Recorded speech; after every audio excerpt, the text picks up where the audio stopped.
Hi, this is Danny Doyle, and I'm back with another tier list, baby! But this time, it's a little bit different from normal. This is not a tier list of units, but rather of maps. Recently, and by recently, I mean recently as of recording, when this goes up, it'll probably be a couple of months ago, but I made a review of the hack Bells of Balin, which is a Thracia-inspired ROM hack that I described as Thracia, but with good map design. And that is sort of the biggest issue I have with Thracia 776, is I think its map design is often quite lacking. Not always, there are some good ones in here, but this is likely to be a more bottom-heavy list, just because as much as I love many aspects of Thracia, the maps are not really one of them. The maps can be quite frustrating, and quite tedious, and quite annoying at times. There are some good ones. I do have an S tier for a reason, but I think there's going to be more bad than good, TBH. Now, I guess I should go over what I personally look for in a map. Obviously, map design is pretty subjective, and in terms of like the ranking of how the maps are, this is like all tier lists subjective, but in particular, like, map design is a lot more subjective than unit strength, right? That being said, there are several factors that I look for in a map to find it enjoyable. One thing that I like is if a map presses you to move quickly. So for example, if there's brigands that are going to destroy a village if you take things too slow, or if there's a thief running away with a precious item that you need to kill or capture in order to get, or something like that, then I think those are good, especially if they're side objectives. I think it can work when there's a map that has like a hard turn limit or an anti-turtle reinforcement. But I think in general, I prefer side objectives, so it's sort of up to the player how much they value it versus having to push forward and make risks to try to get the time-based objective. But I really like those. What I dislike is if there's portions of the map where it's kind of just tedious, you're just sort of moving, there's not much going on. Or if there's not really anything to disincentivize unfun behavior, that being defend maps where you can just sort of like stand still on the throne, that being slowly luring enemies out one at a time. I think that is a very unfun way to play Fire Emblem, and while you can definitely just choose not to do that, I think a good map incentivizes you not to do that, either by making it quite literally impossible, or giving you some side objectives or some goodies that you'll miss out on if you take things very slow. I also think that a good map has things for high movement units to do, but also things for low movement units to do. One map that comes to mind for me like this is Fire Emblem 9 Chapter 7, where there's a treasure room very close to your starting area that you end up doing some combat with your foot units in, but at the same time, there's a lot of units on the other side of the map that you can have your high move horses charge over towards, just as an example. And there are plenty of other maps that do this as well. Another thing that I really like is when a map has a gameplay story integration, and Thracia is the big one for this. If there is an element of the map that is the way that it is because of a story moment, that earns a lot of bonus points in my book. For example, the ones that immediately come to mind for me in Thracia are the two where you start out with a separate squad defending a defense point that Leif's squad has to rush towards. And they sort of have the gameplay itself tell a story in terms of, like, they are trying to hold out and Leif is the reinforcements. There's the big one as well, everyone thinks of it, Chapter 19. If you haven't played, it is a big story moment, and I will be talking about that story moment when talking about that map. So I really like those. Another element that I dislike in map design is when there are significant RNG elements that are outside of the player's control. and can either lead to a game over or some other sort of negative consequence before you have the opportunity to do anything. If they are minor chances, I still count it as a negative. For example, like Green Pent dying in Fire Emblem 7's Desert Map, or Green Nino dying in Fire Emblem 7 Battle Before Dawn. They're not likely to happen, but the fact there's a possibility does rub me the wrong way.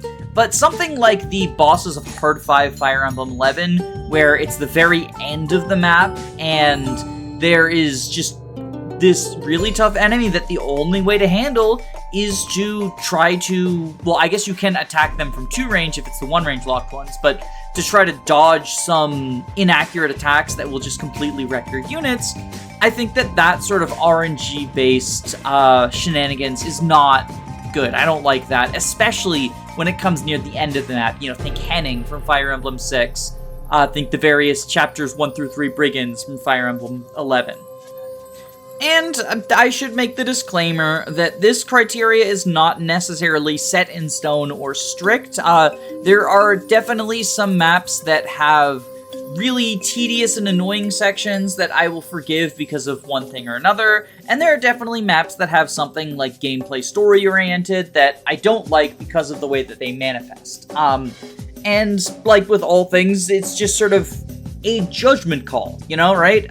This is my tier list, and I'll rank them based on how much I enjoy them, and I'll try to communicate why it is that I like or dislike them, what elements work, what elements don't. But at the end of the day, it's not necessarily going to be entirely consistent, because a lot of the times what makes a map click is not something you can really fully concretely communicate. And some maps can be very similar to each other and feel very different, if that makes sense. I did make tiers.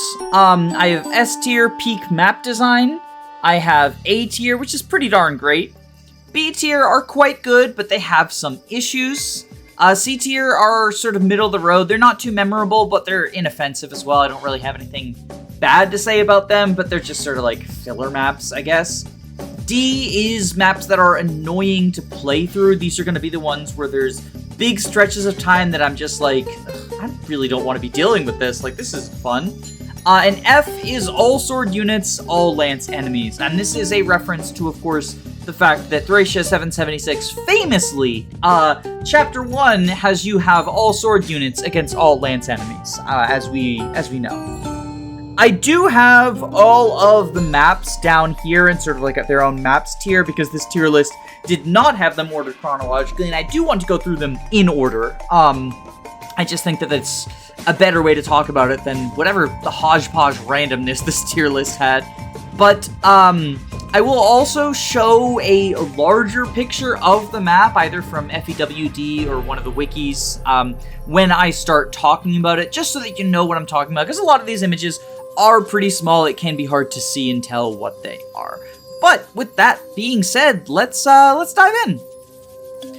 You might think, based on the fact that famously Chapter 1 is a map with all sword units and all lance enemies, that it's going to end up in F tier, but there are actually quite a few things that I really enjoy about Chapter 1. Chapter 1, you get 2 incredibly overpowered units very quickly in Dagdar and Avale, and then you also have Finn, who is quite good. And this sort of sends the message that, at least in the early game of Thracia, combat isn't really the point. Like, combat isn't something that you have to worry about. Avale actually, behind the scenes, quite literally immortal, cannot die. And then Dagdar and Finn feel functionally immortal. Like, it's very hard to get them killed. I think that what this map does is it tries to get you to engage in all of the weird Thracia systems.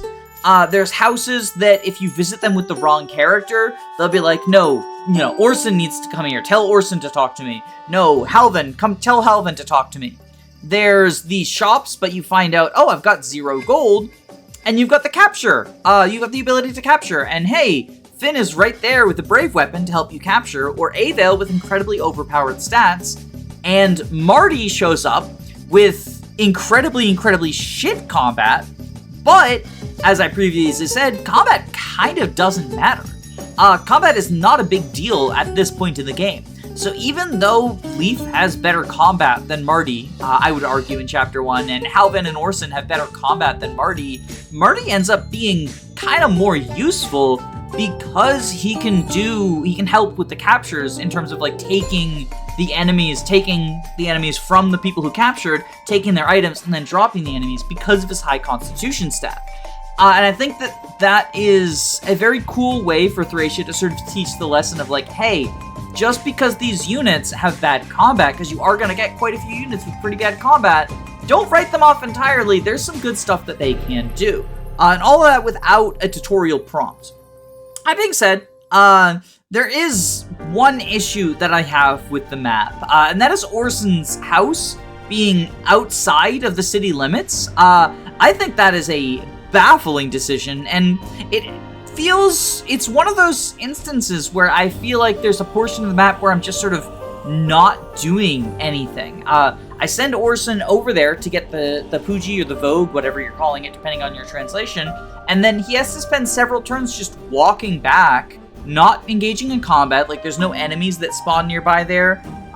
There's no shortcut, like breakable wall or whatever, no door to unlock with a key or a thief or whatnot.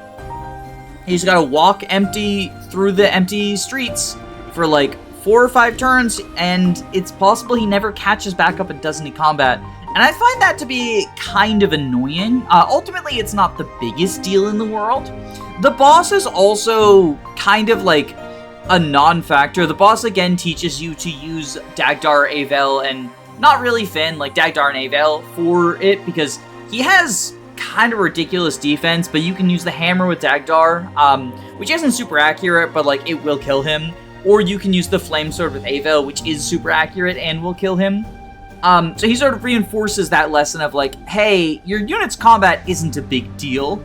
It would just be nice if Orson could also like show up and again learn that lesson in terms of like, hey, I just got this super awesome personal weapon. Oh, it turns out Orson's combat also isn't a big deal. The big deal combat, like the big deal that people can do is not the combat jobs, it's the other stuff. So I'm going to put this in B tier. I think it's quite good. I like it as an introductory map, but it does have those issues with Orson's house specifically isolating him from the rest of the group. And that is a little bit unfortunate in my opinion. Moving on to Chapter 2, and Chapter 2 is a much more generic Fight the Pirates map. This is the sort of thing that most games Chapter 1s end up being, and by necessity that makes it kind of boring. There's not too much going on when you're just like, hey, there's pirates attacking villages. It tutorializes that they will destroy villages, which I guess is nice. There's sort of like a cutscene, actually. One of the villages gets destroyed automatically. Again, the boss is someone who it can be tricky to deal with without Avel or Dagdar, specifically Avel. In this case, Dagdar's not too good against this level's boss.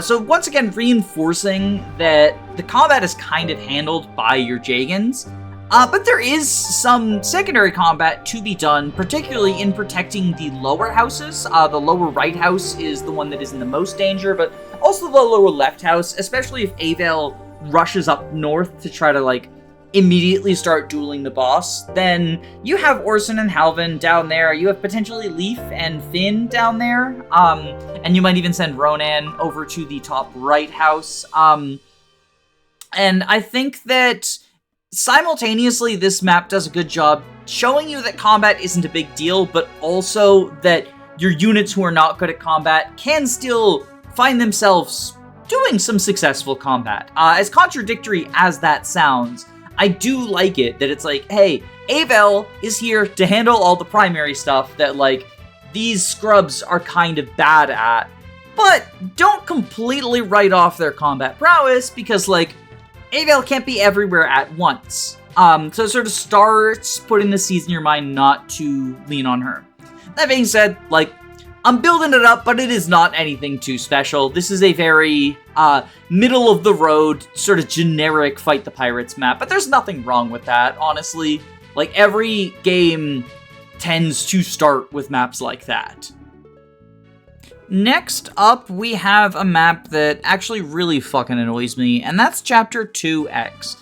This is the introduction to Thracia Fog, which I actually don't mind. I definitely think Thracia Fog is annoying on some of the later maps, but it's pretty good here. It obscures the terrain and gives you that sort of like out of your element in enemy territory feeling, while at the same time you have a couple of combat gods that you can lean on, and the enemies are not so threatening that even your lower tier units are in any sort of danger. You know, like Ronan and Tanya and Leif are not going to die to like 1 or 2 brigands stepping out of the fog, because they are pretty weak. The problem that I have is, first off, it can be a little bit confusing to navigate, especially on a first playthrough. There's some cliffs that can get you a little bit turned around. Once you get over to the right-hand side, everything is really straightforward, but on the left, just navigating through those cliffs in the dark, it's kind of obnoxious in my opinion. But you also have a fort that you kind of just have to elect someone to not participate in the second half of the map, so they can loop around and get a torch. Torch is not the biggest deal in the world, but putting a bonus item in an out-of-the-way location is kind of annoying to me. Yeah, I think that's basically it. It's just the first portion of the map is really obnoxious. I also, speaking of the first portion of the map, it's not just the cliffs, actually, in the bottom left. It is the deployment slots that you're given. People are arranged really weirdly, and given the terrain, it ends up being the first 2 turns are just like clunkily moving your units off of the teeny tiny island that they start on and onto the main one, and just shuffling through the sand terrain as well as the like really annoying like rocky terrain that slows down people even more. I think the idea is like Finn has to dismount on turn 1 and then mount on turn 2 for optimal movement or something weird like that. And it just ends up getting really annoying in my opinion. Just have that be the start of the map. Like, I don't know why they had to start you with the narrowest little hallway to squeeze your troops through. I do like that capturing Lithis is pretty effectively tutorialized here, both in that, well, okay, so there's not actually, I believe that this was a little Manster edition, that there was a talk conversation to hint at that, and I don't know if I should count that in the map's favor. I think I'm going to, because it's the way that most people will play the maps nowadays, but bear in mind that, like, Kaga's vision was for this to be more obtuse. So there's a talk combo that hints at capturing Lithis, which I like. And Lithis himself is unarmed in order to sort of tutorialize the fact that you can capture people who are unarmed for free without doing any sort of combat. Which is nice to know, considering that there are some, like, staff units or meteor units that you want to capture just to sell the meteors or to use the staves in later chapters. So having that sort of like, yeah, but you can capture them for free thing is nice. But it's kind of unclear that you're not supposed to release it, like that dropping him is bad. I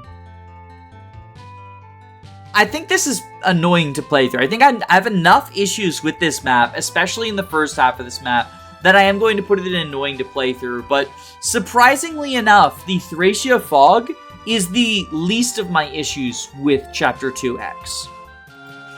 And then we move on to Chapter 3, and I really fucking like Chapter 3. Chapter 3 is a really fun map. There is a lot going on. There's a squad of enemies near the start that you can sort of have your low movement units, them being like Orson and Halvan and Leif, fight. There's a bunch of people that you want to like sort of rush towards the fort for, because you are actually kind of on a time limit with the gate. I guess it's not a fort, it's like a gate. But you're kind of on a time limit there because there's a mage in the top right corner of the map who on, I believe it's turn 7, will start moving towards the chest where he gets the meteor tome, and then will start attacking you with the meteor tome. And this not only is bad because now you don't get the meteor tome unless you capture him, But you also now have to deal with a guy who has a meteor tome shooting at you from inside this building you're trying to approach. So you have that nice sort of like anti-turtle incentive, while at the same time giving you something for your lower movement units to do.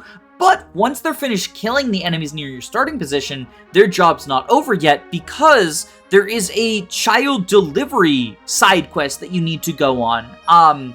And since they're kind of going to end up being near the villages where you want to deliver the children to, they can either participate in rescue drops to sort of like escort the children to the correct villages, or they can stay back and protect the villages, because brigands are going to start showing up trying to destroy the villages, and any village you haven't delivered the correct child to yet isn't going to close its doors. So you need to have someone protect it. So you've got something for your low move people to do, you've got something for the high move people to do, but then those high move people are probably, at least one of them is Finn, who needs to dismount to go inside, and so the game also tutorializes dismounting to you if the previous map didn't, which it really doesn't. It's not good at tutorializing it. This map solidifies that, like, hey, if you want your mounted units to go inside in these sort of hybridized maps, they have to dismount, and then Finn's combat drops off a fucking cliff. Now, he can't use the Brave Lance anymore. He's stuck using swords, and it's just not, and he gets a stat penalty too. But at the same time, like, he can do stuff. It's just not great stuff. He still has Miracle, for example, and he still has, like, probably not better stats than your infantry, but he still has, like, competent stats. He might have better stats than Leif, depending on how Leif is leveled. But it shows that at the same time, like, mounted units already disadvantage indoors, so there is value to infantry. But, worst case scenario, your mounted units can do stuff indoors, you just probably want to avoid them doing so. And this lesson is sort of continued in the next chapter with Brighton, who starts indoors as a mounted unit, and yet is still competent as one. But I do really like the origin of it here, because this is a map where you have to actively take the choice to dismount Finn. I think it's really cool. There's so many elements of this map that work together really well in tandem, because you want to rush forward to kill the Meteor Mage, because if you don't, he's going to attack the children. And you also want to rescue the children. You could potentially ignore the Meteor Mage, rescue the children out instead to protect them. Now you lose out on Meteor, the approach is a little bit harder, or you can rush forward and kill the Meteor Mage, but now you have to backtrack to rescue the children, and that probably means that there's going to be more time before you get the children to their houses, which means the brigands show up, and you have to deal with them instead. So it's sort of like a push and pull of, like, which one of these things do you think you want to deal with first, and which one do you have to put off and make more difficult for yourself? Or are you going to be able to split your units up and handle both at the same time and just be less effective at them? And, like, you do have both Dagdar and Avel as well as Finn, so, like, you can probably split your army up and do all three of them. It's so good. It's so good. This is one of the best maps in Thracia. And this is absolutely an S tier map. I absolutely fucking love this map. It's great. And now we move into the Manster Escape arc, and I can tell you, my opinions on these maps are probably going to ruffle some feathers, because this section of maps is beloved as one of the best sections in Thracia. It has a lot of good narrative gameplay cohesion, specifically Leif getting locked in prison, losing all of his friends, and being on the run, and I do really like that, and I give the maps bonus points for that, but I think that at least the first few Manster Escape maps are just so unfun from a gameplay perspective that even that narrative bonus points doesn't do much to save them. As a side note, Chapter 4 is probably the map that the original Twitter poster was actually thinking of when they said all sword units, all lance enemies, because until you get Dawson at the very end of the map, and I'm talking like a turn or two before you escape, you only have sword units. You have a bunch of sword units. Even though Brighton is an axe cav, he can only use swords and doors because he's dismounted. And even though Karen is a lance peg, she can only use swords and doors because she's dismounted. And everyone else is like a sword unit specifically, and all of the enemies are soldiers. There are some neat things in this map. The fact that it is a very movement-oriented map, and your goal is not so much combat as it is opening all of the doors, opening all of the treasures to recover your items, freeing the civilians, and escorting them to the edges, and then you finally get to combat at the end. But I do like that the majority of the map, combat is a secondary thing, and even when you get to the end of the map, combat's kind of secondary because depending on how you've laid things out, you could just run away. That being said, I think that the way that this map chooses to do the non-combat objectives is kind of annoying. These soldiers being ambush spawns is pretty fucking bullshit. The fact that they can just spawn and capture the civilians immediately, and then you have to kill them and hope that they don't spawn and capture the soldiers immediately again, is very frustrating and unfun. And it can put you in a situation where, like, you end up taking longer because you have to have people wait to make sure the civilians are okay, either blocking reinforcement points or just standing there and waiting so that if a soldier does spawn, they can kill them. And it makes this side objective really just feel like a time waster more than anything. I also don't like just how intense the final room is. To the degree where, because you can't see the final room until you open those doors, it can catch new players off guard, and feel a little bit unfair that way. And even experienced players, because enemies have different, like, variable movement stats, can get caught off by, like, oh, this mage got an extra point of movement, and end up with some tricky situations. I think that it is just a little bit overtuned. That being said, this is not the worst map in the Manster escape sequence. I think that I'm going to end up putting it in quite good, but it has some issues. I'm not really ranking the maps. Am I going? So now we have two in the same tier, and I have to decide if I'm going to rank them within tiers. Do I like this? No, I'm just gonna have them go in chronological order. I'm not gonna worry about what map is better. Aside from S tier and F tier, I will explicitly rank the maps in there. But for A through D, it's just gonna be in the order that they come in the game. And that order leads us to Chapter 4X. And Chapter 4X is kind of a bullshit map. The bullshit from Manster continues. First off, Asvel can just kill himself before you can reach him, and there's nothing you can do about it. Just because he has that movement star, and he has aggressive AI, and he can just charge forward. I don't like this at all. Especially with a unit as important and centralizing as Asvel, I think that that's unacceptable, but I'm not a fan of it even on Nino. Yeah, it's a low percentage chance to happen, although with Asvel, it's not as low percentage chance as it is with Nino. Because he can just sort of, like, charge forward. I've seen 3 different people's Asvels die over the last 2 years. And that's a lot of Asvels for a very short period of time watching Thracia playthroughs. So, like, it's a thing that happens more often than you would think. If it's never happened to you, and it has never happened to me, I'm lucky. But if it's never happened to you, just like me, like, it could happen. It could happen on your next playthrough. Who fucking knows? But that's not even the only element of RNG on this map, because this is another one where, at least here it's the first turn, but there's a very combat-intensive turn, and if a enemy rolls up on movement, or if the wrong enemy rolls up on movement, it can spell trouble, but unfortunately, you don't know which enemies have rolled up on movement until you use a torch to reveal, because they're in Fog of War. I actually, once again, don't mind the Thracia fog in this map.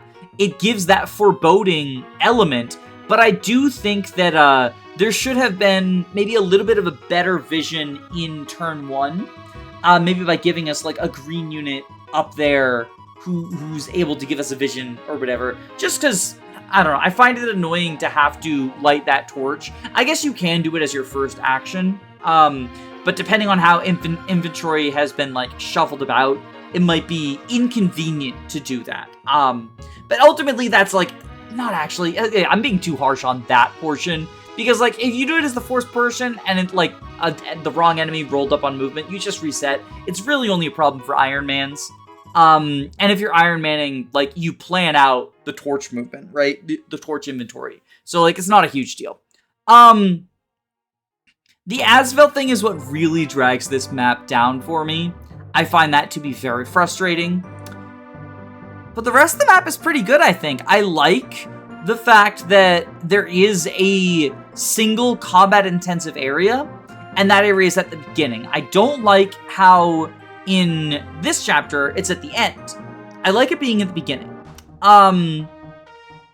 And then you just sort of have the non-combat stuff. Those, you know, freeing the villagers, running forward, trying to handle the treasure room, or decide if the treasure room is worth it, because enemy soldiers will eventually start spawning again and sort of, like, rush you out of there. I'm talking myself up on this. I feel like it's at the very least B tier. Yeah, I think this is probably A tier, actually. The Asvel thing is my biggest bugbear with this map.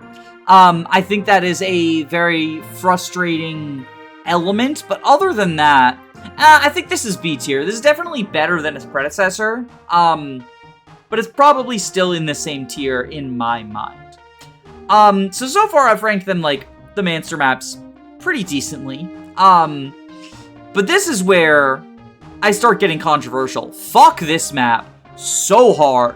I absolutely despise Chapter 5. Like, with all of my being, this is one of the worst maps in the game. This started the trend of long hallway that you just walk through and walk through and walk through, that we see in FE6 Chapter 8, that we see in Three Houses Chapter 5, that we see in Engage Chapter 5, that we see in FE7 Chapter 16, or 17 if you're in Hector mode, that we see in just, like, so many instances of big long hallway that you spend a long time shuffling your units around. I do like that there's the element in the center that is the Nana Avail arena, but ultimately that element isn't really gameplay. It's a playable cutscene more than anything. There's, like, a series of correct moves to make in order to protect Nana, and it can actually get annoying on a blind playthrough if you, like, do one of the things that triggers Avail leaving without unlocking the door. And then Nana's just dead. And it's like, well, I don't know how I was supposed to fucking... Like, in my first playthrough, I captured Marita with Avail. And then Raedric was like, well, fucking get fucked, I guess. And then Nana died, and I was like, oh, I guess that was a fake out. I guess I'm not supposed to get Nana. Because I just assumed, like, oh, Marita, like, this is how we recruit her. We capture her. I'd learned that with Lithis. And it was just really disappointing that happened. And I feel like it's just not super well, I feel like it's not super well handled in the arena. Both in terms of for experienced players, that it's just a matter of, like, well, now I just gotta remember to make all the perfect movements. There's not really much else to think about beyond that. And to new players in that, like, it feels... what you have to do does not feel super well communicated to you. I do like that they, like, surprise you don't get Avail actually, but I feel like what they should have done is just, if Avail gets captured, door gets opened. Like, I think they should have just opened the arena door as soon as Avail got captured. There's also, like, the frustration with, like, if Avail crits too many times, then you get the stronger gladiators, and those stronger gladiators are, like, a problem for Leif and crew. Meanwhile, Leif and crew are walking all the way up this, like, oh, up here, there's a couple of enemies, but not much. Up here, there's a couple of enemies here, and then they walk here, there's, like, some scary enemies, but then they walk here, and then they walk here, and then they walk here, and then they walk through here, and then they escape, except for just kidding, because someone has to walk up here, and go down here, and go down here, and go get the chest, and then walk over here, and then walk up here, and then walk over here, and then go down here, and then walk over here, and then walk over here, and then walk over here, and then escape. And like, if you really want to, there's a chest up here that you can walk and fight 2 enemies and get the chest and walk all the way down. And it's just like, there's a lot of movement without any incident. The most offensive, obviously, is the outdoor portion, which, by the way, as a tip for anyone who doesn't know this, send Karen so she can mount and have a little bit more movement, because that is technically an outdoor area. It'll save you a couple of turns. It's still annoying, but, like, just give her a chest key. Or if you really want to save the chest key uses for whatever reason, like have her rescue Laura. It's just a really annoying map. I do like that you can steal fire tomes with Blithis. That's nice. But otherwise, this map is just like kind of awful. Before the Manster fans crucify me for my correct opinion, I do want to talk about the 2 really good portions of the Manster Escape map, because Chapter 6 is another one that goes into S tier. I'm trying to decide whether or not this is a map that I like better than Chapter 3. It is another very movement-intensive map. And the feeling of defeat that you get in Chapter 5 from not getting Avail back is then followed up with a feeling of victory and excitement. 3 of your units get their horses back, them being Nana and Karen and Brighton. Not only that, but now Brighton and Karen get new weapon types. And so it feels triumphant, like we're finally out of the dungeon, we are almost free from the city, while at the same time, there is the stress. There's a hard turn limit in Galz's showing up to like completely wreck shop on turn 15. This is actually the only map where he does that, but you feel that sort of like intensity with him showing up, there's a bunch of cabs that show up in the top right corner to sort of chase you down. And at the same time, just in the city itself are just some soldiers just patrolling, like some fairly weak enemies. So on your way out, you can potentially like attack them and, you know, make it a little bit safer for you to go forward, especially since you probably want to spread your units out a little bit to collect all of the rewards from the various houses spread throughout the entire place. This is a map where Karen really shines. Karen's been kind of the weakest unit in your army during the Manster Escape, and suddenly now she gets to show you why she's useful as a non-combat unit. Not only because she can rescue drop people over walls, but also because she can go over the thickets, she can go over the, like up and down the walls to go get the houses and whatnot, and she's really good at accomplishing those side objectives, or rushing your team towards the main objectives. I do also like that there's 2 different approaches you can take towards the escape points. You can run down the right side, which involves just like a little bit of a roundabout route and go through the woods, or you can go to the center, which takes you closer to the side objectives, but also closer to the soldiers who are not particularly adept at combat, but like a lot of your units are also fairly frail. And so fighting those soldiers and potentially having to fight the cavaliers that show up to chase you down is more dangerous for you, but you can open the gate and then charge forward and escape that way, and it's a little bit less out of the way to go get the houses. Or you can divide and conquer and sort of like have some people run to the right side, some people get ferried by Karen as she's picking up the houses down to the left-hand side.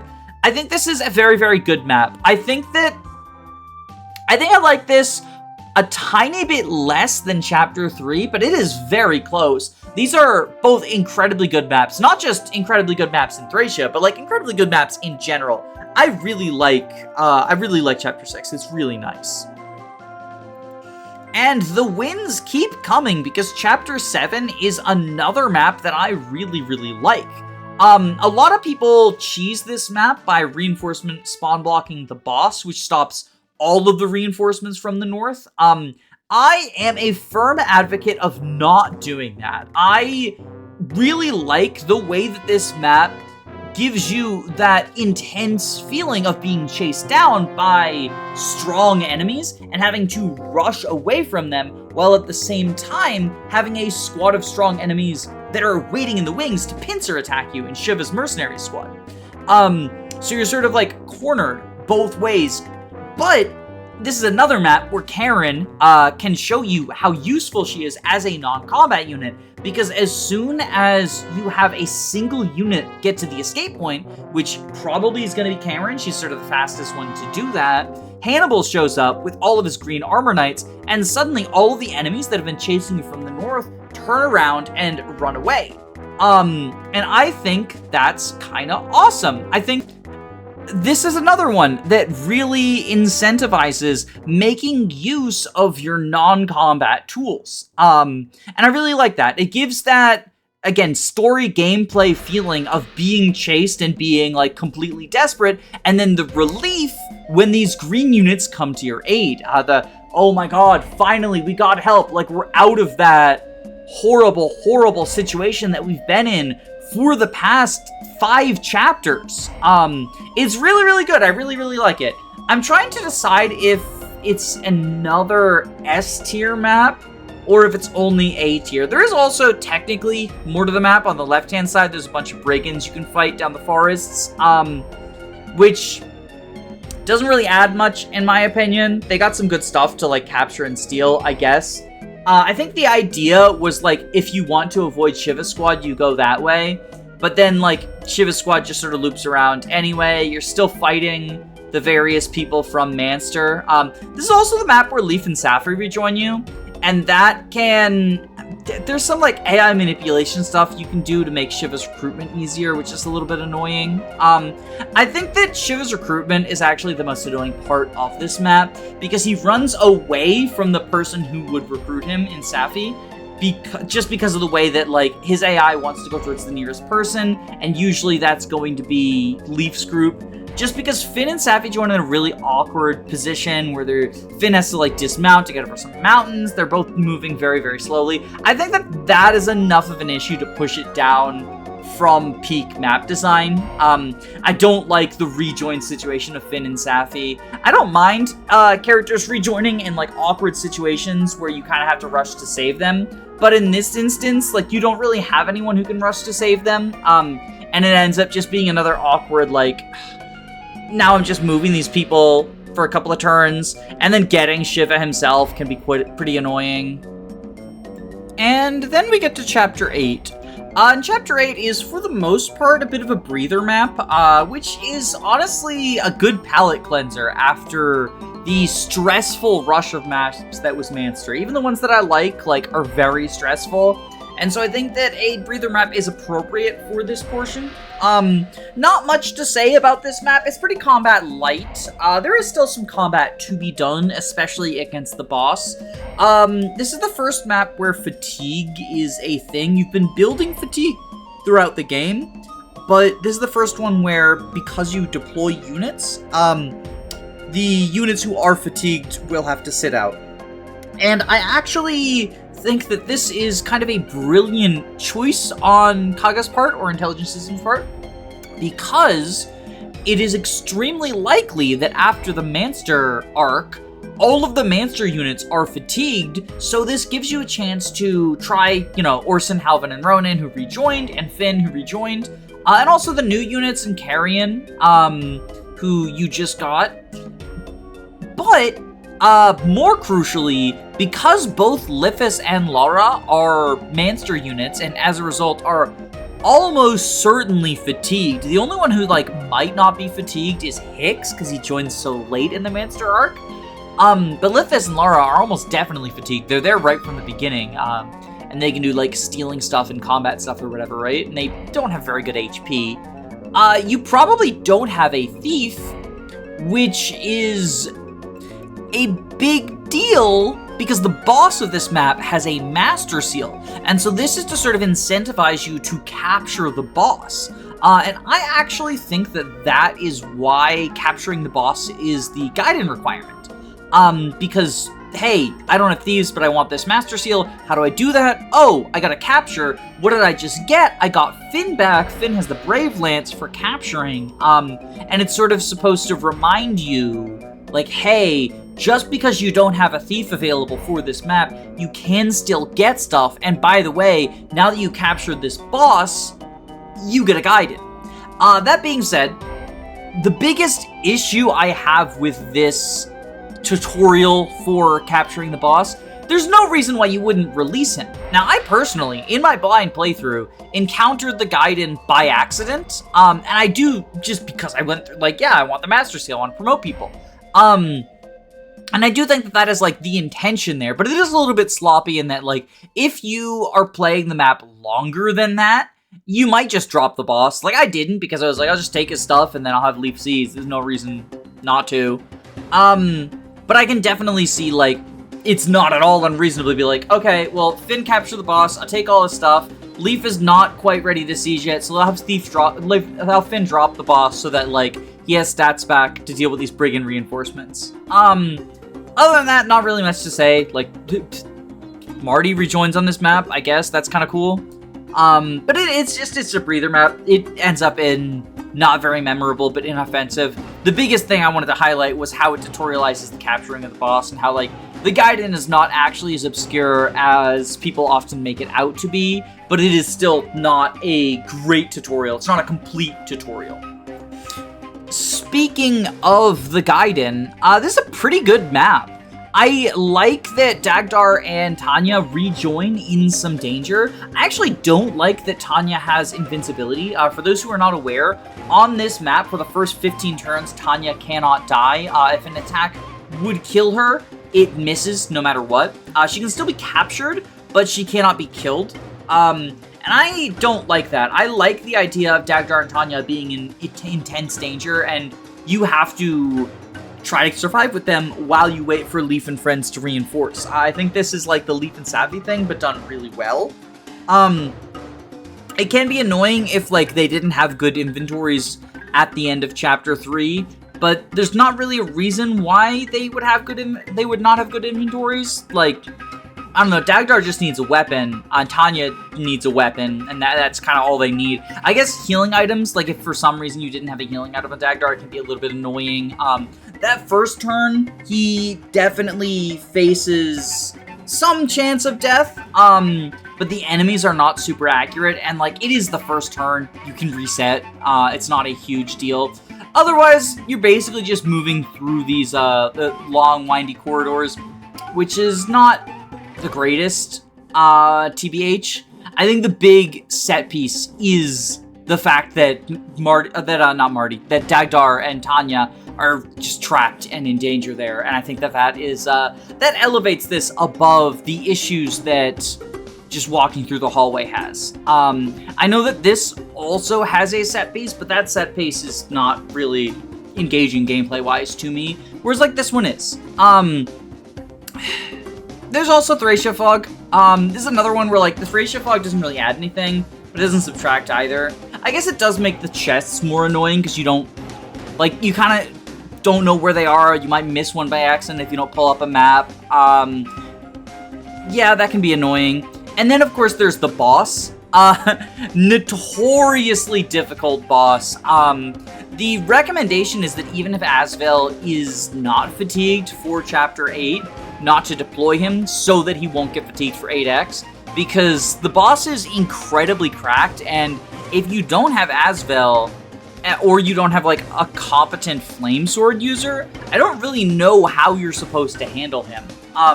Especially because I believe he has a movement star, which, like, just gives him a chance of randomly deciding, like, if you're enemy facing him, right? Randomly deciding, I get 2 enemy face attacks, get fucked, you're dead. And if you're, like, if your boss killer is someone like Dagdar, you might not have a choice but to enemy face him, because Dagdar is too big to get rescued by anyone than, like, Marty. So it's just, like, the boss is really, really bad. I think the boss and the fact that, like, a lot of the map you're just kind of walking down hallways, there's not too much strategy to, like, who fights in this clogged traffic jam hallway. There is a little bit, because there's some 2-range enemies inside the rooms who can pelt you, but it's mostly, like, move Orson forward, have Orson attack a guy, move Leif forward, have Leif attack a guy. I think this map is actually pretty annoying to play through. Now, the more I'm talking about it, that set piece in the middle, similarly to Chapter 5, just, like, does not save a map with all of these other issues. The fact that there's chests hidden in the fog. The outdoor one can be a little bit annoying because it's like you wouldn't expect there to be a chest out there.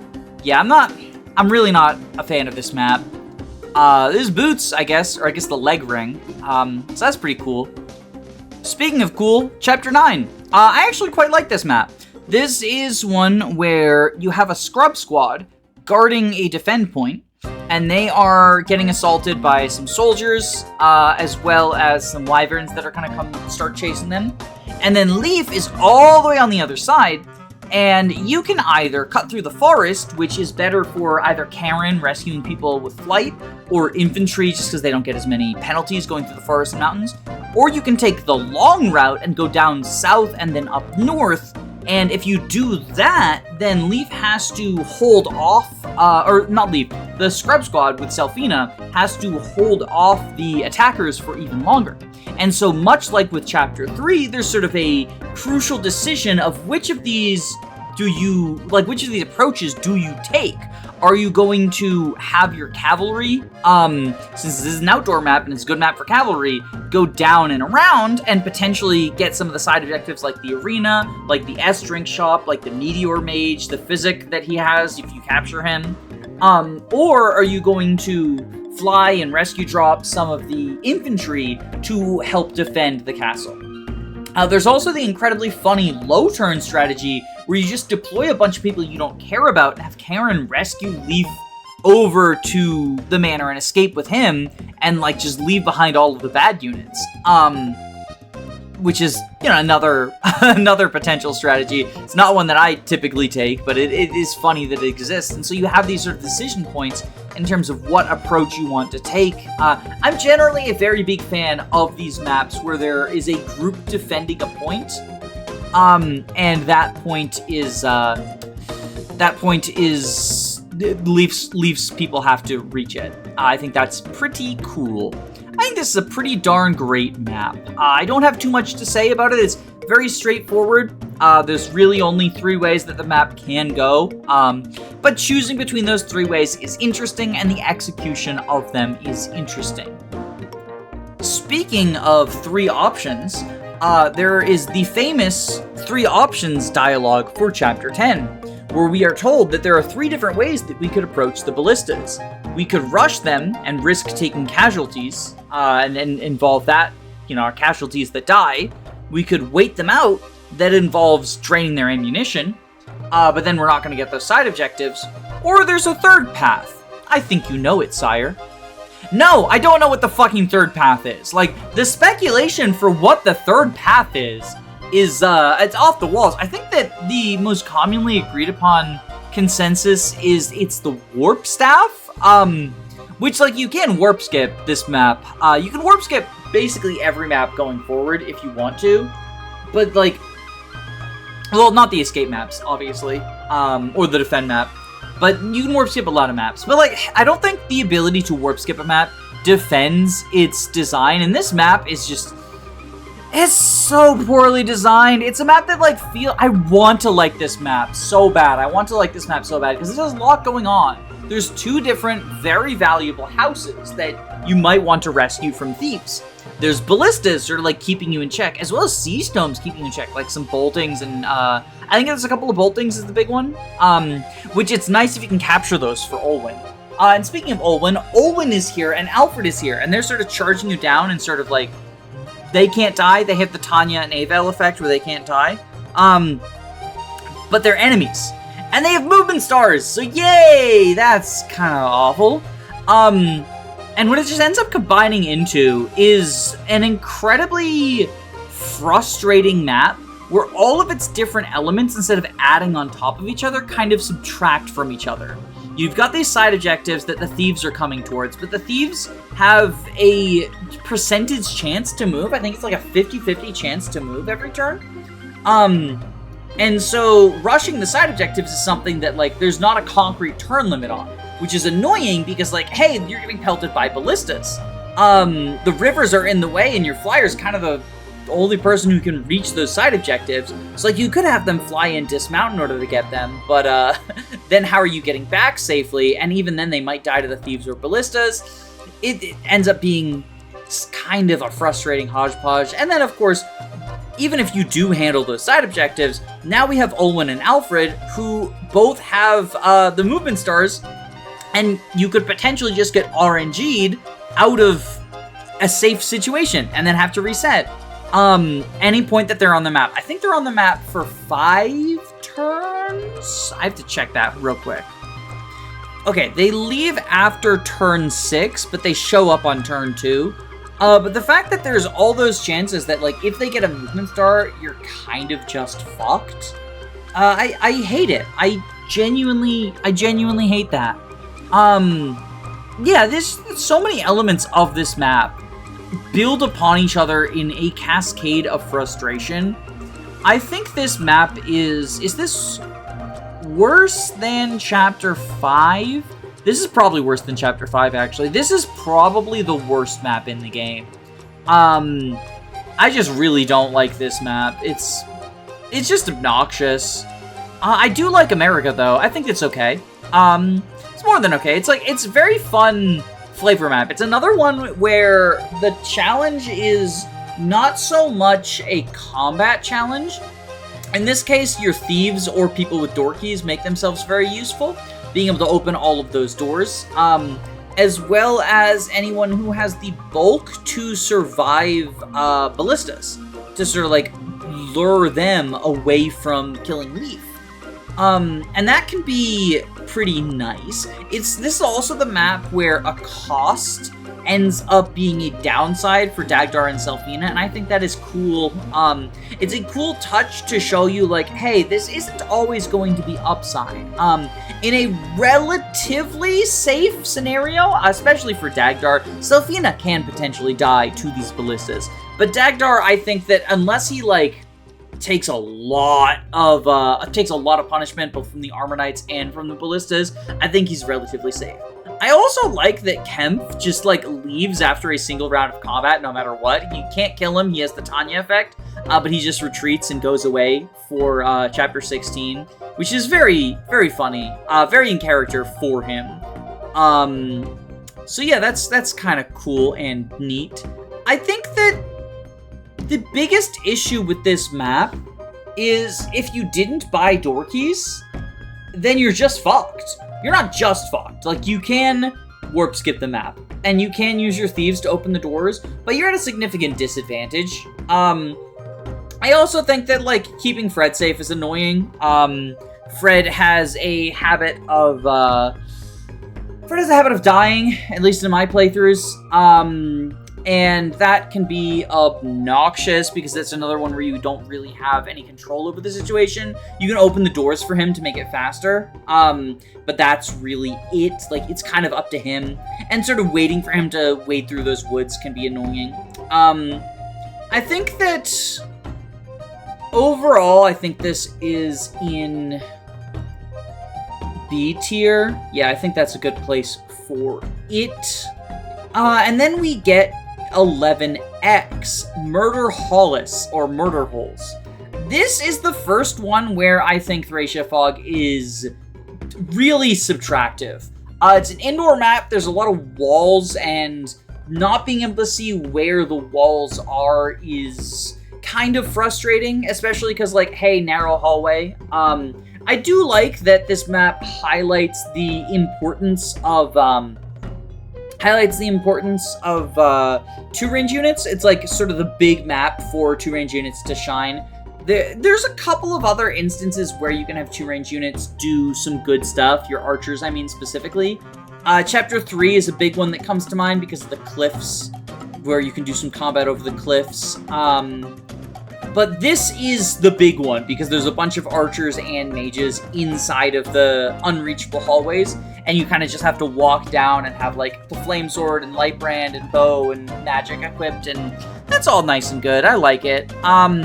Olwen's area is annoying, especially because there's some RNG. You can have the kids just die to Meteor, and the fact that Meteor is, like, kind of hidden from you because of the Fog of War is frustrating in of itself. That's not a problem with Thracia Fog, that's a fog problem in general. Although Thracia Fog makes it so that it is more difficult to be able to more difficult to be able to track once you're aware of it, because it's from the throne room, but you can't be like, oh, well, where's the throne room? You kind of have to like work it out from that because you can't see the map.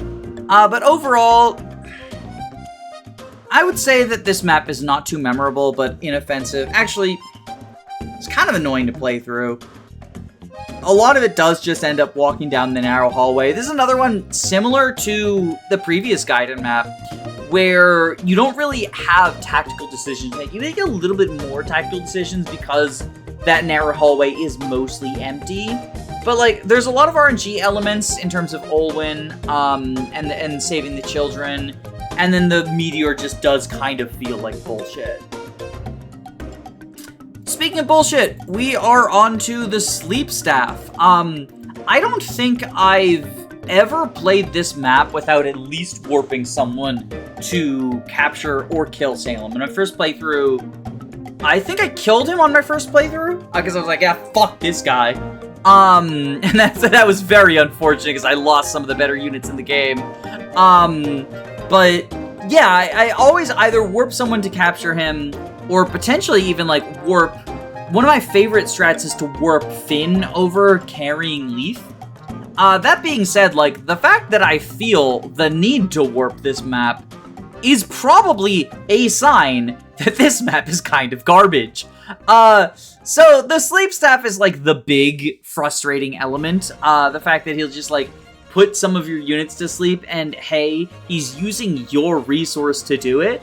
And status in Thracia is permanent, so once someone is asleep, unless you use a restore staff on them, they are snoozing the rest of the time. Well, the rest of the map. They will wake up at the end of the map. You know, they just take a little bit of nap. But that's, to my mind, not the most frustrating part of this map. This is the first instance of forests and thickets look identical, go fuck yourself. Which makes even infantry movement a frustrating game of like, am I actually allowed to move here? Can I actually go here? Where you're looking around and you're just like, what the fuck am I actually doing? It's also a fog map, which is even more, like, it compiles upon the frustration of like, I can't even see the fucking map, and I can't see what tiles I'm allowed to stand on. There's a brigand boss with like a stealable skill scroll. I don't remember what it is. It might be Vantage. Either way, I've stolen it like twice. I usually just avoid him because he's kind of a son of a bitch. He's got really cracked stats, and he just sort of surprise you from in the fog because he's just like cracked and he'll fuck you up. Because he moves. Yeah, I don't like this. I don't like moving my enemies through. I don't like moving all of my units through, like, heavy terrain. It feels like a desert map, honestly. Like, Thracia doesn't have a desert map, and this feels like the equivalent of its desert map. Well, one of them. I think that this is probably less frustrating to me than Chapter 5, because you can warp it. But the fact you can warp it doesn't mean that it doesn't have issues. And as much as I like Merida rejoining, I think that's cool. She doesn't really have much to do. I guess she could, like, try to kill Salem or capture Salem. Actually, she can't capture Salem. She doesn't have a constitution for it. She doesn't really have much to do on Join.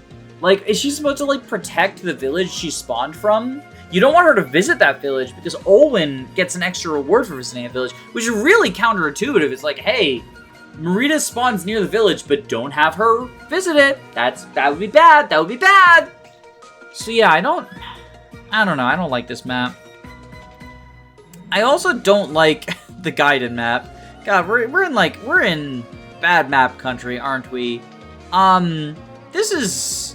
Actually, I must have captured Salem on my first playthrough.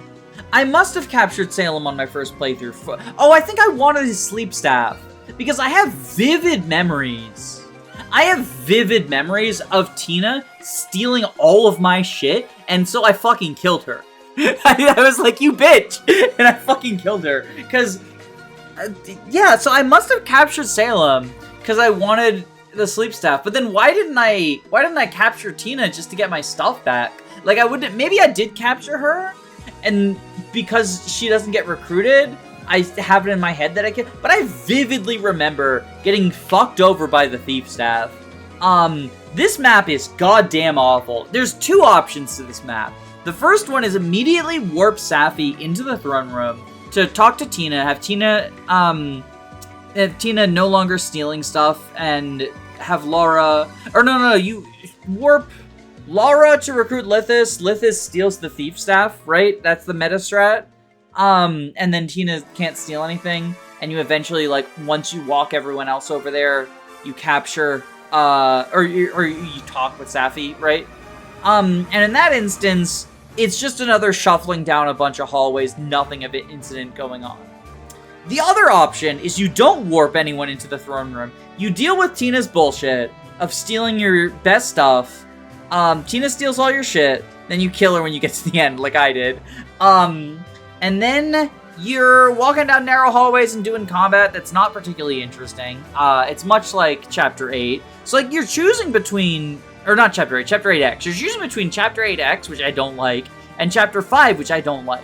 And if you do Chapter 5, you're also spending a warp use. You do get a warp use if you wait until, like, turn 40 or something stupid. A dancer will show up you can steal one from. There's also a master seal you can steal. Those are cute little Easter eggs. I also like that, like, there's thieves whose whole thing is, like, take the treasure and run. It's very cute flavor, but, like, from a gameplay perspective, it's really annoying. Recruiting Trude is also, like, a pain in the dick. I really don't like this map. I think this is worse than Chapter 5, honestly. Like, the more I talk about it, the more I'm just like, this map is, like, really, really bad. There's two different options. You're choosing between two different bad options. I don't like it. I don't like it at all. I do, however, like Chapter 13. This is very similar to Chapter 9, except for this time it's Glade and 5 generic knights who are all guarding the castle. Or not castle, the town. And I like, again, you gotta rush your units over there to help protect him, while he holds the line, because if anyone seizes that point, then that's game over. There are some ballistas that are sort of holding you back, but I think these ballistas are handled much more elegantly than the ones in Chapter 10. I think that they make things difficult for Karen, but at the same time, they're not so overwhelming that she can't do anything, and your other units aren't getting constantly pelted. And there is a sense of urgency. You do not want to just wait out their rounds, because there's a sense of urgency in getting to the city to help Glade out, because Glade will get overrun. And I think that's nice. I think that's some cool sense of urgency. Gameplay story. Like, it's a good gameplay story moment. I think this is pretty darn great map. Again, it's one of those, we're holding out till the last minute, rush in with Leif, so that he can help defend the city by disarming all of his warriors and standing in choke points for 14 turns. This is the first defend map in the series, and it has the issue that defend maps tend to have, in that, like, once you realize that disarming your units and just choking 3 specific points is, like, kind of just the best way to do it, then you just kind of do that. There's some dynamic stuff going on. I like this if you don't do the cheese strat. That being, there's a bunch of wyverns who will show up down south with horse slayers, and down south is, like, some side objectives, some villages that you want to get. There's actually, I do like that this map punishes you for doing the cheese strat. You miss Dean's personal weapon. You miss, I believe it's Resire. You miss a couple of things. And I think that's nice. And I like that if you're going for them, the wyverns show up with horse slayers to completely fuck you up, to pull a genealogy chapter 5 on you. And that's pretty scary. I like that, like, there's multiple bosses with large amounts of leadership stars, and so you could potentially be incentivized to spend a warp to kill one of them to make the defend job easier. I do think that the knowing about the cheese makes this map worse, but I think if you're engaging with it honestly, it's a pretty decent defend map. It's not my favorite in the series, but it's one of the better ones until you realize just how unthreatening the enemies are. So I think I'll put it in quite good some issues, because the issue is you can just cheese this map incredibly easily. And I do find that to be an issue. But if you don't cheese it, That's some fun to be had. And I do like that it punishes you for the cheese. Like, the Dragon Pike is not the biggest deal in the world. Resire is basically fucking nothing. But I like that there are rare or one-of-a-kind items that you just completely miss out on if you do the cheese. I think that's a good approach to trying to solve the problem in defend maps. I think a better approach is just to make a map that you can't cheese with unarmed units, but that is quite difficult to pull off. So just making there be rare items that you will miss out on if you don't push into enemy territory is kind of a good middle ground. Well, I hope you've had your fill of me talking about maps being good, because 14X is god-awful.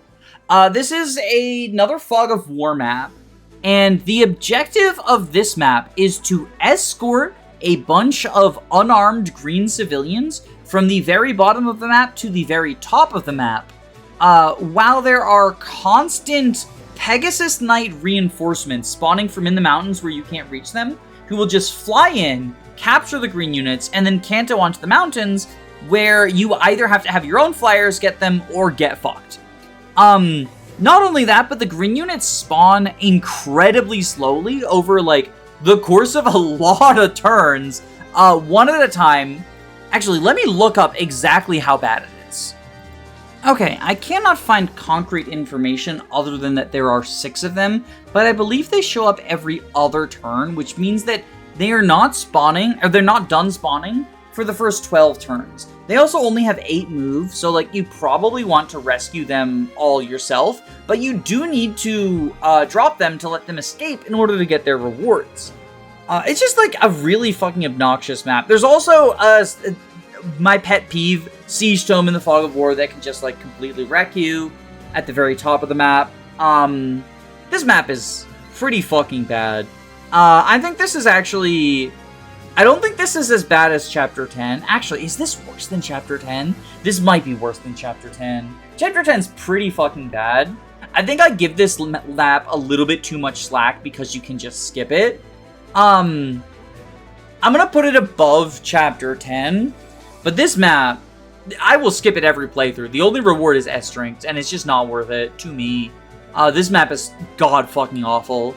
But after that, after what was meant to be a series of stressful maps in 13, 14, 14X, we get Chapter 15, which is another breather map, similar to Chapter 8. I actually quite like this map. The idea is it's a route split. You either go to the left or the right. You're choosing which route you're going to go down. Or you can go to the middle to rescue the church, where Ralph and Amalda are sort of defending against brigands. You can recruit Ralph, and then if you go to the church and you've defended successfully, then you get to choose whether you go A route or B route. And he'll just sort of teleport you there. And this is nice because you also get a reward. You need to save the church in order to recruit a recruitable unit later. You probably just want to protect the church. But there's big mountains in the way.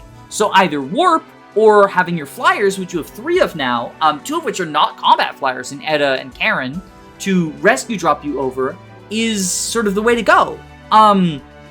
And again, it's another map that really emphasizes non-combat skills while also giving you a combat challenge. And you get Ralph, who is a good combat unit, around the combat challenge of fighting all these brigands.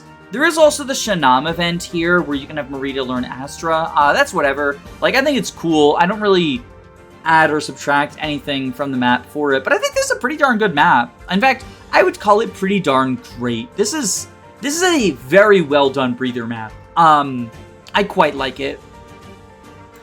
Okay, so we got the route split next, and I'm going to talk about the A route, or the left route, first, and then I'll talk about the right route, or B route, rather than going 16A, 16B, 17, 17B. So in 16A, this is a river map.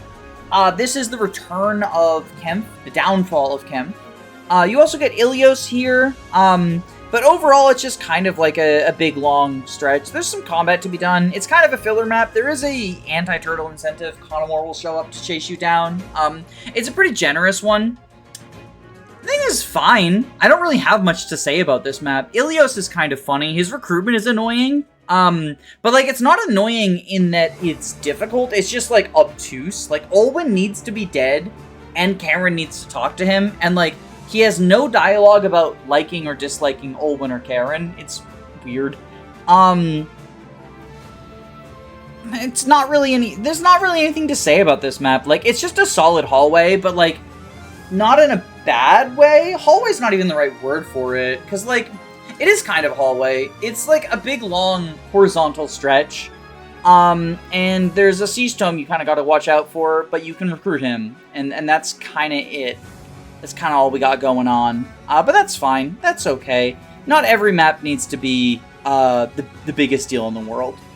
Speaking of maps that kind of want to be the biggest deal in the world, this map has so much going on, and I kind of hate all of it. So this is where Sias shows up. Leadership Star Jump Scare. Sias will show up on, I think it's turn 12? But Sias shows up, makes your hit rates go to hell, and sticks around for a very long time, and then he leaves, and you suddenly get to do hit rates again. In order to get Sarah, you gotta visit a church on a cliff, which involves either rescue dropping Leif or warping him up there, which can be annoying. The Machu of recruitment is annoying, and not just because it's obtuse. It is obtuse, but it's also, you have to put her to sleep and capture her after you talk to her with Karen. It's like really dumb. I kind of hate it. It requires a use of either the sleep staff or the sleep edges that you could have stolen on the previous map. This is also just like, the layout of this map is kind of annoying. There's like rivers and bridges that are kind of narrow to get over. There's a bunch of forests to go through. It's not as bad as the other option, but I kind of really don't like it. I kind of really don't like this map. I feel like it's annoying to play through. It doesn't quite hit all sword units, all lance enemies for me.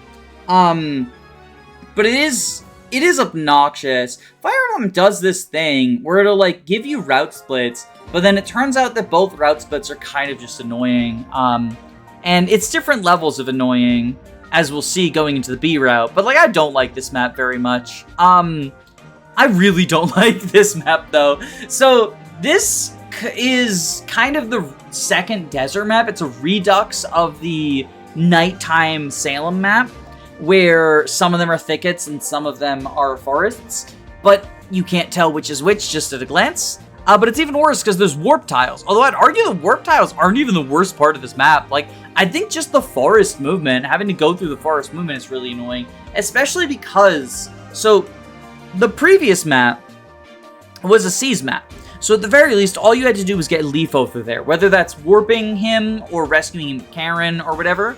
But this is an escape map, and you do have 3 flyers, but like, it's still really annoying to get everyone to the escape point, especially because there's like rewarp shamans. You could just step on an unmarked warp tile and get sent all the way back to the start of the map, because fuck you, I guess. This map is just kind of a troll. Just kind of a big troll. And big trolls go in F tier, because I don't find it fun. I don't find it fun at all. But I do find the following map fun. Kind of. I think that there's some really good elements to this map. This is the map where you can spend money to get a bunch of militia to charge out and draw the fire of the ballista and fucking get obliterated. But make room for your flyers to be able to like rescue Leif up the cliff. It's pretty freaking metal. The other option is just to warp him up there. If you don't do either of those things, it can be annoying to get to where the castle is, because it's on top of the cliffs and there are plenty of ballista guarding it. So either you like go a long way, which can be kind of a pain in the butt. Amalda is also guarding one exit, and she can sort of like charge you if you get near the throne, or the gate rather. But I really like the decision to spend money for sacrificial pawns. I think it's quite cool. I think this is generally a pretty good map. My biggest issue is... I'm going to say this is pretty darn great. I can't really think of a significant issue. I guess there's a little bit of annoying terrain, but, like, not really. Not really. It's kind of just a good map. And then we get to Chapter 18, and I don't like this map very much. This kind of has two different potential outcomes. The first is this is kind of just a nothing map. There's some combat, like you do indoor combat, it's fine. There's some narrow hallways, which can be annoying. Specifically on the left-hand side, you have to go through a 2-tile, then a 1-tile, and then like loop back around. But it's not like the biggest deal in the world, and by now you have like infantry to do indoor combat stuff, and it's fine. It's kind of just like a forgettable combat map. The other option is you decide to go for the Xavier recruitment and you fucking hate yourself.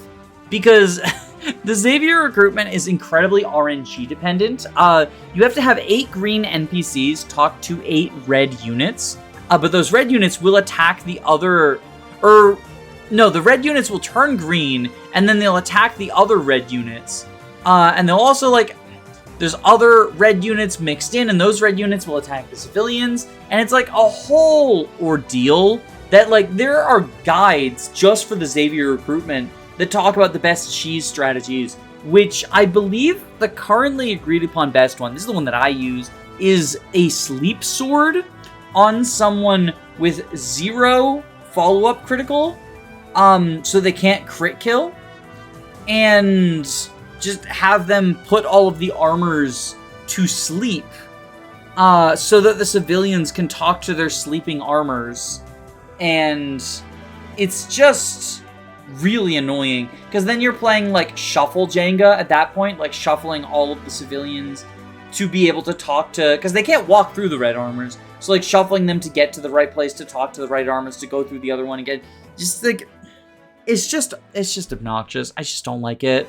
And if you don't do that, then it's just very RNG dependent, because, like, if they kill each other, and it still kind of is, because, like, if you don't manage to, like, put the correct ones to sleep or whatever, then you can just, like, get kind of fucked. I think this is, because you don't have to engage with the most annoying portion, and, like, Xavier's a good unit, but he's probably not worth the hassle. I think it's the top of F tier, but because its central, like, feature is the Xavier recruitment, I feel like I kind of got to factor that in, right? Like, I kind of got to factor that in. Okay, Chapter 19. Chapter 19 goes into fucking S tier. This map is peak. Is this map better than Chapters 3 and Chapter 5? Or Chapter 6, not Chapter 5. I don't think so. I think this is worse than Chapter 5 and Chapter 3.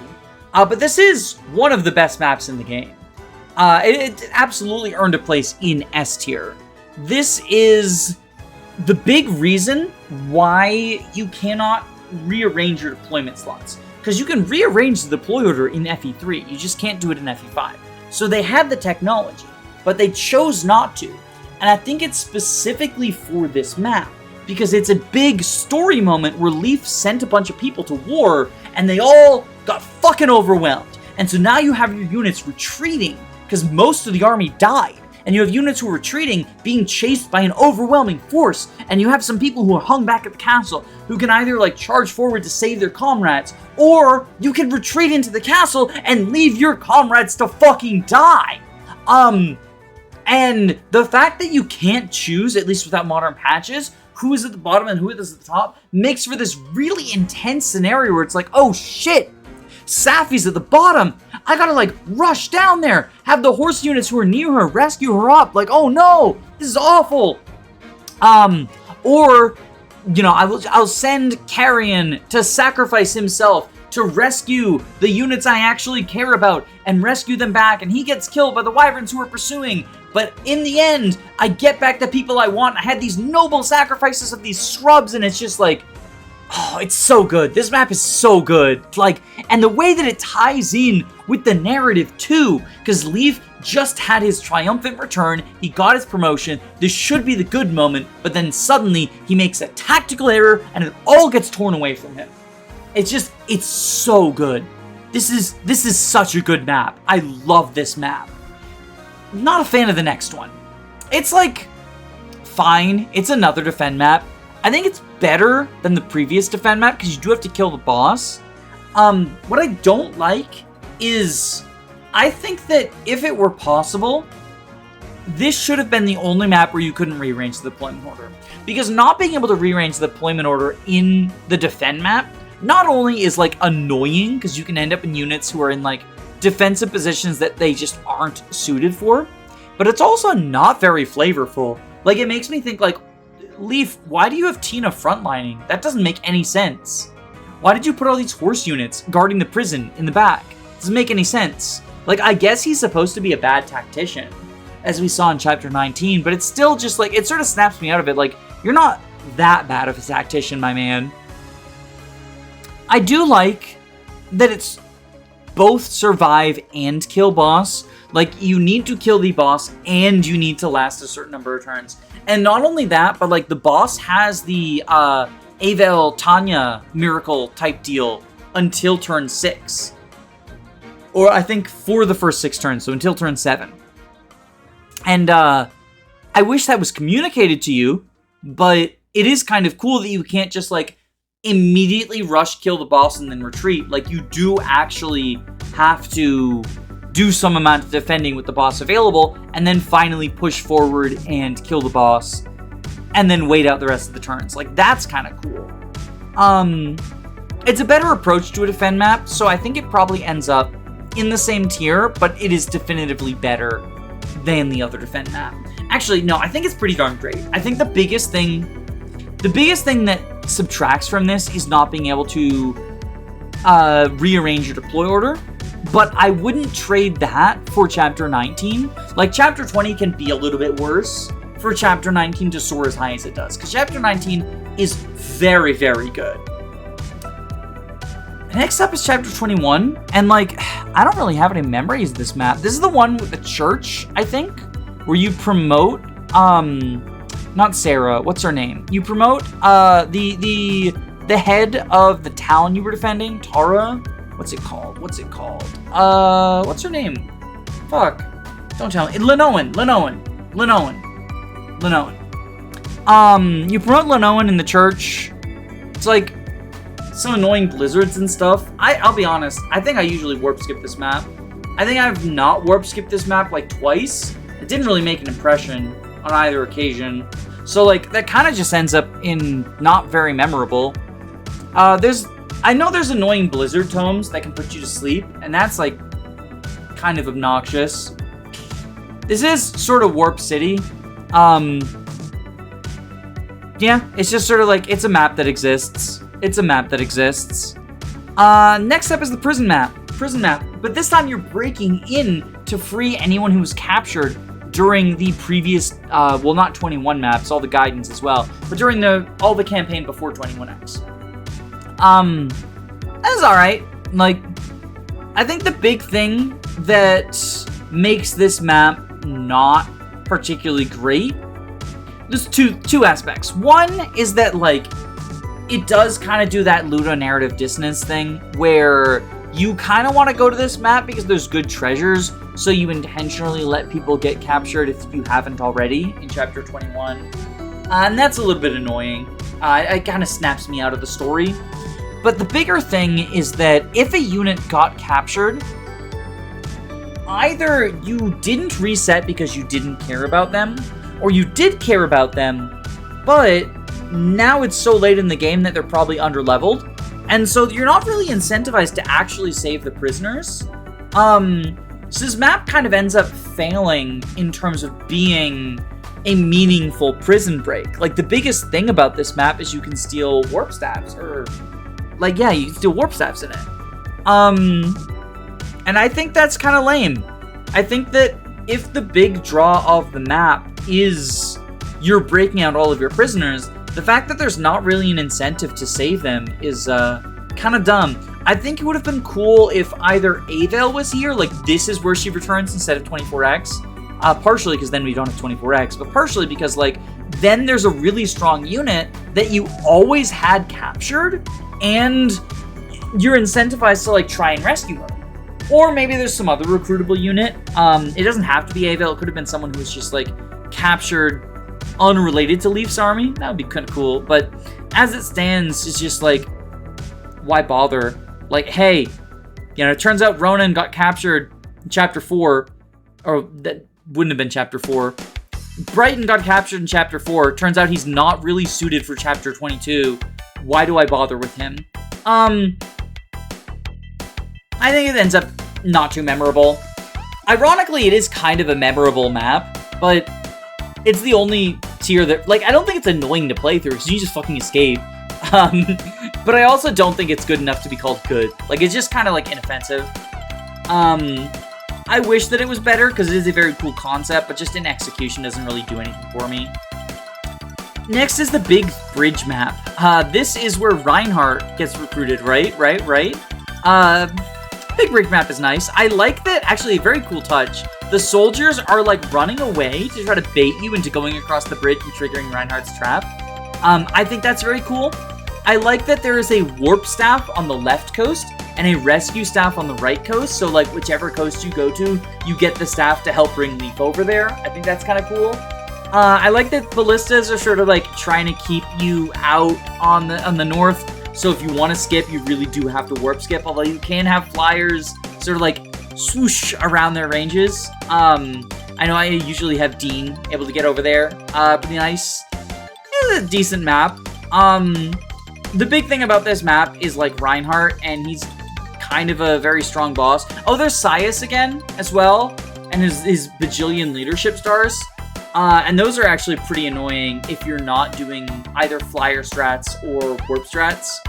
And I would say that that qualifies as some issues, like Sias's leadership stars. I like what they were going for with Sias's leadership stars, but honestly, I don't like how it's just, what it results in is just like, hey, your hit rates suck now, like, get fucked. And that kind of annoys me.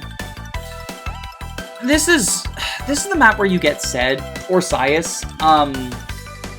It's kind of just a nothing map. There are, like, it's weird. Like, Sias has all those retreating children, right? And, like, you want to save them, and you want to, like, rush to the castle to, like, seize it, and I don't know. It's just, like, this map is kind of, like, nothing. I feel like this is another map where it's, like, I remember it. It's not unmemorable, but it's inoffensive. It's just sort of, like, I don't really care what's going on here. It's the last outdoor map in the game, which is, like, kind of cool, that because it has, like, the spiraling cliffs, right? If you're not warp skipping, it is sort of the last map to make use of all of your flyers, which is pretty cool. This is a nice send-off to their non-combat utility, but otherwise it's just, like, whatever. I don't really have much to say about this map. Like, it's whatever. This map is pretty cool. I think this map would be a great final map, but then they kept going. And the real final map is also very good. Raytrick is kind of an obnoxious boss. I don't like it when only a few enemies can realistically deal damage. I know you can, like, steal weapons onto him and bait him into unequipping his weapon. But I think that's, I don't know, I'm not the biggest fan in the world of that. Because it's clearly not intended strategy, right? I do like that you have your units split up into 3 sections. This is another map that I think really struggles from not being able to rearrange deployment order. And I think that this one does get held back by it more than Chapter 20 does. And I do wish that you could rearrange in vanilla on this map. And I do rearrange when I'm playing through Thracia. But I like that there's 3 different squads, and they're all doing different tasks, and you kind of want different people for different ones. Because one of them is, like, saving the civilians to get the Kia staff. One of them is disabling the various status stav and siege tome shamans. So, like, you might want to have your magical unit there to use, like, silence and shit, right?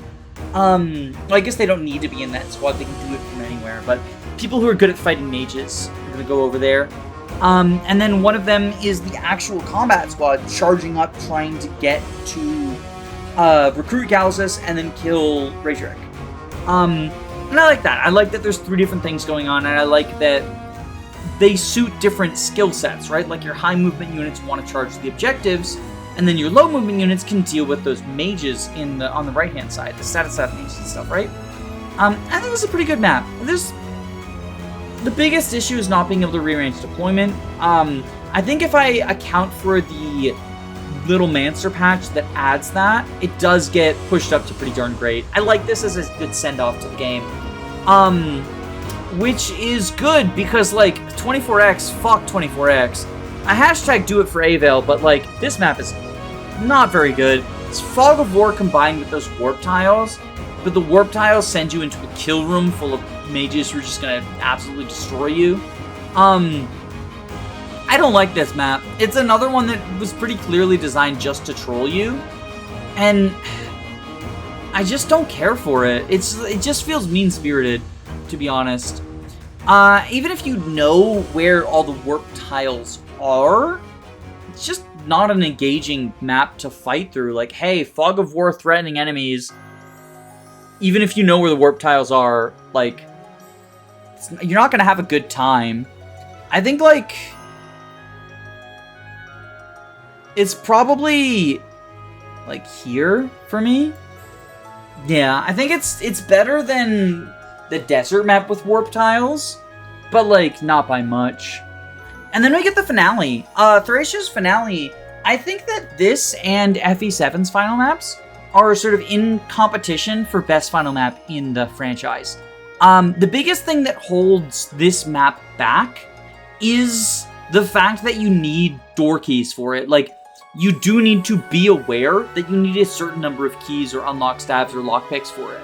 And the fact that you can just kind of get fucked. I know that you can beat it without any of those tools in preparation, but, like, I feel like the sort of people who say that are just trying to actually any criticism of the design.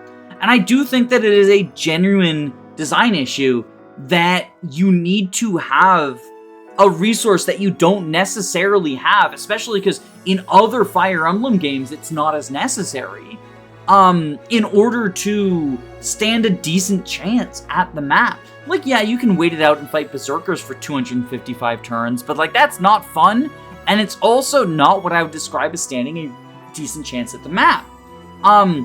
You can move your single thief or your 2 thieves around between the 6 different rooms that are, like, far apart from each other, but again, not what I would consider to be, like, a good chance at the map.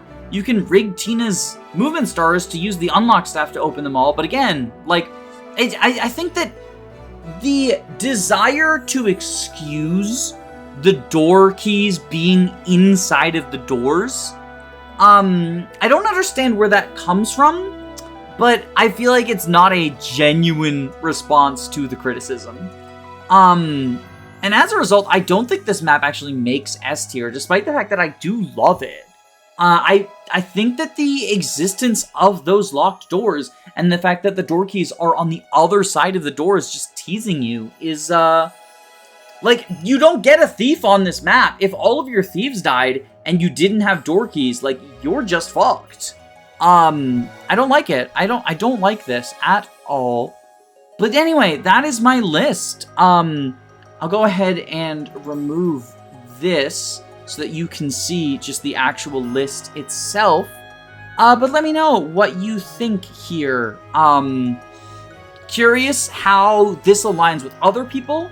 Are there maps that I love that you hate? Are there maps that I hate that you love? Are there other games you would be interested in seeing map tier lists of? This is kind of like something I haven't done before, but I think it's a cool concept to sort of decide what maps work versus don't work for me. I'm actually surprised that a larger number of them were highly rated than I would have thought going into this. So that's that's a nice surprise.